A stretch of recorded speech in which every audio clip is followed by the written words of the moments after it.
иқдоми ҷадид аз мағозаи молҳои техникии беҳтарин, нархҳои дастрас бо сифати баланд. Шумо метавонед ба тариқи кредит ҳатто аз давлатҳои ҳамсоя низ бо воситаи пиаркортҳо таҷҳизоти техникиро харидорӣ намоед. Аз манзили зисти худ набаромада, занг зада фармоиш диҳед ва молу маҳсулот ройгон ба манзили шумо рафта мерасад. суроғаи мо шаҳри Хуҷанд, кӯчаи Озодӣ 46А, мағозаи молҳои техникии беҳтарин. Тамос 92 703 77 70.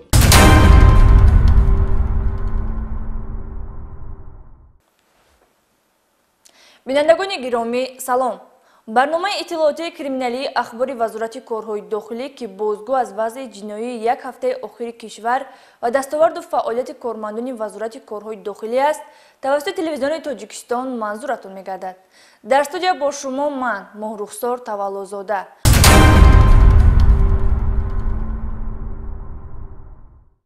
бузургони мо хеле дуруст фармудаанд ки ҳар касе ки аз таҷрибаи рӯзгор баҳра намегирад, ӯ дар дафъи ҳаводиси зиндагии хеш оҷизу нотавон хоҳад монд. мутаассифона мо дар ҳаёти худ хеле зиёд мушоҳида менамоем ки ашхоси ҷоҳилу нотавонбин ки разолату кӯтоҳандешӣ вуҷуди онҳоро фаро гирифтааст, дар ҳалли оддитарин мушкилоти зиндагии худ даст ба амволи нописанду ҷиноят мезананд, ки дар натиҷа на танҳо худи онҳо, балки ҳаёту саломатии атрофиён ва ҳатто пайвандони хешро зери хатар мегузоранд. Эҳсон Абдуллозода оиди як ҷинояти махсусан вазнин, куштори ҳамсар аз ҷониби шавҳар гузориш омода намудааст.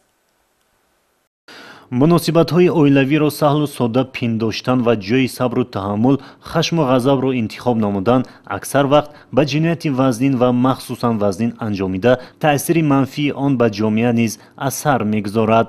шаҳрванд Боев Файзалӣ Раҷабалиевич соли таваллудаш 1987 истиқоматкунандаи деҳаи Булбулчашмаи шаҳри Ҳисор ки дар як вақт бо ду зан зиндагии якҷоя дошт, шаби 24 майи соли равон дар ҳолати мастӣ бо зани дуюмаш Муродова Мастона Сайдалиевна соли таваллудаш 1994 сокини кӯчаи Гулизори шаҳри Ҳисор муноқиша намуда бо як бераҳмии махсус номбурдаро бо роҳи буғӣ кардан ба ҳалокат расонидааст. اینجا در اصلا پرسید یک جنگ جنجال شد ما یه شپلاق زدم شد من در جبتون من در جشتگی زدم که با خوراک کردم با یه شپلاق دیگه زدم که خواب نکرد خیلی ما دستش بود دستش که چند دونم خیلی در گردنش مون تو دو میشه نمیخواد خیلی دیگه پایین تا شش بگو خیلی ببینم خیلی کرای زدم اونجا ҷонш промода ва сарз мешавад. Сипас барои рӯйпӯш кардани ҷинояти махсусан вазнини содиркардааш ҷасади Муродова Мастонаро тавассути ароба ба заминҳои ҳудуди деҳаи Булбулчашмаи шаҳри Ҳисор оварда оташ задааст.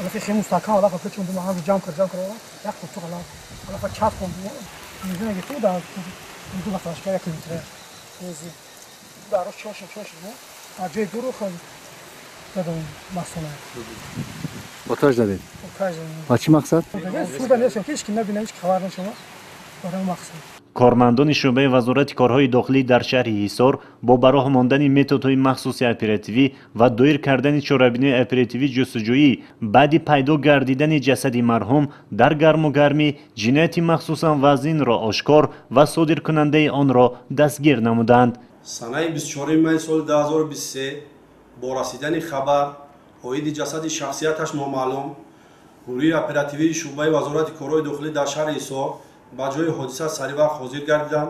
هنگام گذراندن چاره‌بینی اپراتیوی جستجویی شخصیت جسد معین گردیده همزمان معین گردید که مرحوم از جانب شوهرش با راه بوغی کردن به هلاکت رسانیده شده است و برای رویپوش کردن ایز جنایت جسد را آتش زده است.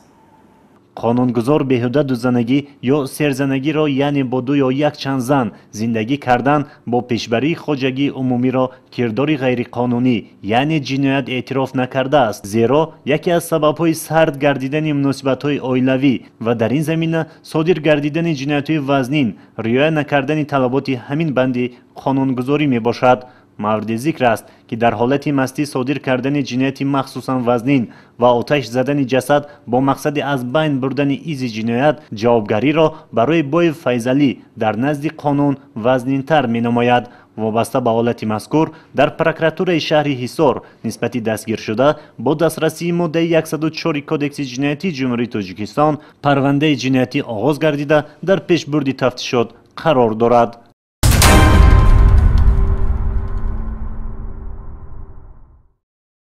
از جانب کارمندان شعبه وزارت کارهای داخلی یک در ناحیه رودکی یک جنایت رسانیدن ضرر وزنی به سلامتی که باعث مرگ گشته است آشکار گردید.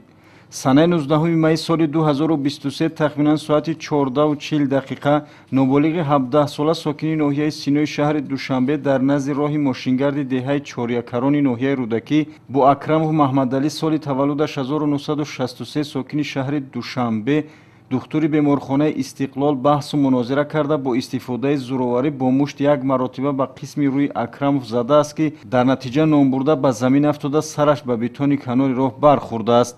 صنف که چهارکران من کردم در روی کردم ده تاش قفوده شش اما مرد من پیش نمیشینم گفتم اما که پیش محکمه قفوده بشین گفتم این برای هم خگل داره دارم پوشیدم مقصد برای چه تفاهم کنم اما خیلی سرم باید مشکل فرماندم میامش تو خورده یامش دارم جای روش زدم غلطی و گرفتم دیدم که خونم مدرسه گرفتم سر از بورش کردم گرفتم و بانی سر بودمش. طبق خلاصه سند طبی سودی ضرر برداشته نام برده به ضرر وزنی به سلامتی با علامت‌های برای حیات خطرناک منسوب میباشد. در نتیجه سنه 28 می سال جاری اکرموف در بیمارخانه به هلاکت رسیده است. وابسته به حالت مذکور سنه 22 می سال 2023 از جانب شعبه‌چه تفتیشاتی شعبه وزارت کارهای داخلی یک در ناحیه رودکی نسبت نابالغ با ماده 110 قسم 3 بند و یعنی قصدا رساندن ضرر وزین به سلامتی که از بی‌احتیاطی باعث مرگ جبریده گشته است پرونده جنایتی آغاز کرده شده نامبرده در حبس پیشکی قرار دارد. یادرس می نماییم که خبرهای پنهان گردیده در شبکه‌های اجتماعی گویا مرحوم اکرموف محمدعلی با استفاده از آلات آهنین به اصطلاح منتیروف که از جانب دو نفر لطوکوب گردیده است اساس واقعی ندارد.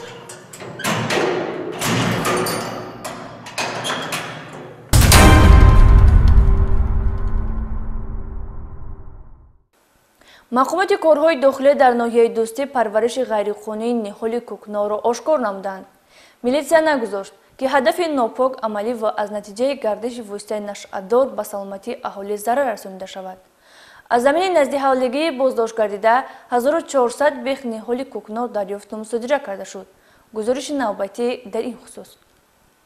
هرچند کشت و نگاهبین زراعت‌های دارای ماده‌های نشادار عملی غیرقانونی است، متاسفانه بعضی نفران برای قانع کردن نیازهای اجتماعی و به دست آوردن درآمد مادی در زمین‌های حاصلخیز رستنی‌های نشادار را که کشتشان منع شده است پرورش می‌کنند.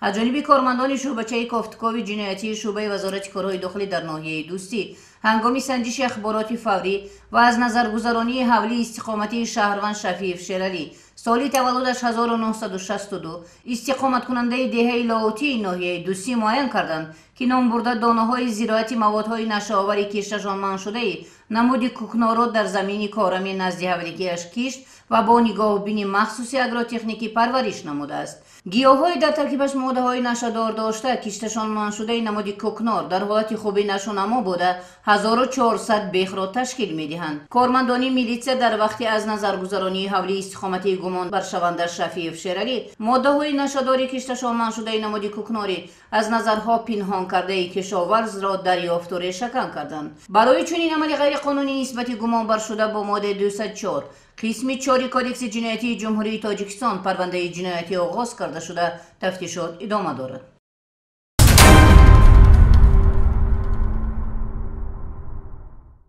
در نتیجه گذراندن یک قطار چاره‌بینی‌های اپراتیوی جستجویی از جانب کارمندان شعبه وزارت کارهای داخلی یک در ناحیه سینو شهروند نظروف امیدجان قیومی‌الدینویچ سنه تولدش 1996 استقامت کننده ناحیه وخش دهه نورآباد همچون گمانبر در صادر نمودن جنایت دزدی دستگیر کرده شد.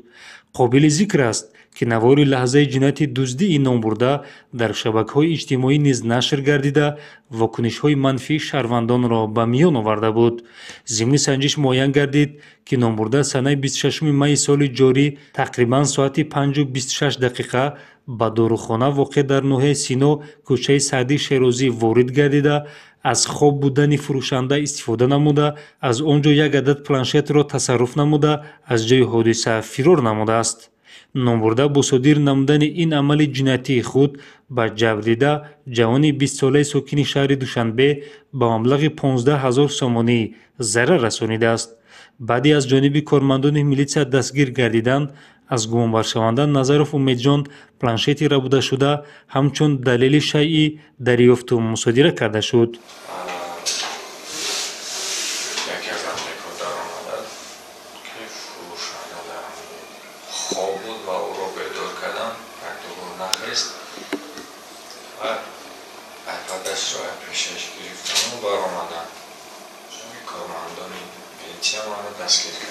айни замон нисбати гумонбаршаванда Назаров Умедҷон бо гумони содир намудани ҷинояти дуздӣ маводҳои зарурӣ тартиб дода шуда барои оғоз намудани парвандаи ҷиноятӣ ва ошкор намудани дигар ҳолатҳои дар ҷиноят даст доштани номбурда мавриди тафтишоти пешакӣ қарор дорад.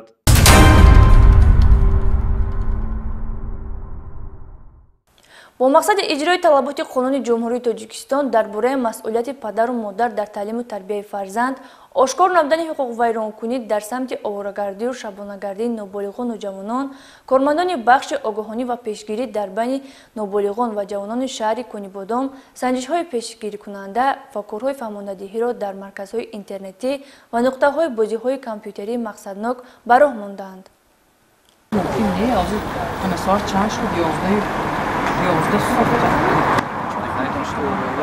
хадамоти огоҳонӣ ва пешгирии ҳуқуқвайронкунӣ дар байни ноболиғон ва ҷавонони шӯъбаи вазорати корҳои дохилӣ дар шаҳри Конибодом бо мақсади пешгирӣ аз бадрафтории наврасону ҷавонон ва паҳн нагаштани одату хислатҳои номатлубе ба мисли майзадагию нашавандӣ, фоҳишагӣ, муноқишаҳои гурӯҳӣ, шабгардӣ, бо худ гирифта гаштани олатҳои тезу буранда аз тарафи ноболиғон, машғул шудани онҳо ба бозиҳои компютерӣ хусусияти зӯроварӣ дошта, бозиҳои саргармкунандаи бурднок ва дигар паҳлӯҳои ба камолоти насли ҷавон алоқаманд дар якҷоягӣ бо сохторҳои дар тарбияи наврасону ҷавонон масъули мақомоти иҷроияи ҳокимияти давлатии шаҳри Конибодом нақшаи ретҳои шабона ва рӯзонаи профилактикиро тартиб дода корбарӣ намуда истодааст. ҳафтаи равон ҳамин гуна чорабинии мақсаднок дар маркази маъмурии шаҳри Конибодом гузаронида шуда якчанд камбудиҳо дар самти риоя нагаштани қонуни ҷумҳурии Тоҷикистон дар бораи масъулияти падару модар дар тарбияи фарзанд, риоя накардани қоидаҳои санитарӣ, шартномаҳои меҳнатӣ аз ҷониби корфармо ва коргар ошкор намуданд. аз ҷумла ҳолати шабгардии гурӯҳи 4 нафар наврас дар соати 23 шаб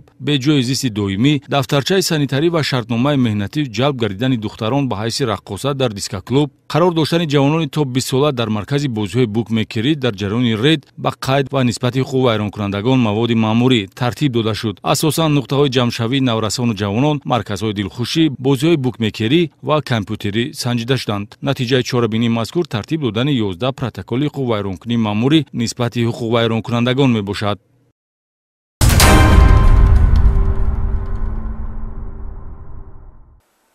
ҳамҷорони арҷуманд, дар хотимаи барнома бароятон тандурустию хонободӣ таманно намуда.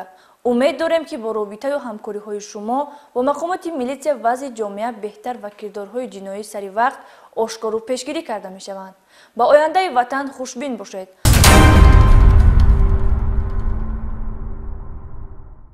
иқдоми шоиста аз мағозаи молҳои техникии беҳтарин. минбаъд ҳамаи молу маҳсулоти техникаи маиширо ки босифатанд метавонед бо нархи дастрас аз мағозаи беҳтарин харидорӣ кунед. маҳсулотро мағоза аз ширкатҳои бонуфузи кишварҳои Русия, Туркия, Дубай, Итолиёву Чину Ӯзбекистон дастрас намудааст ва кафолати 3 сола дорад. шумо метавонед техникаи маишии дилхоҳатонро ба тарзи кредитӣ бо фоизҳои пасттарӣ низ харидорӣ кунед. дар мағоза QR-кодҳои бонкӣ амал мекунад. Суроға, шаҳри Хуҷанд, кӯчаи Исмоили Сомонӣ 46. телефон барои маълумот 92 730 77 70.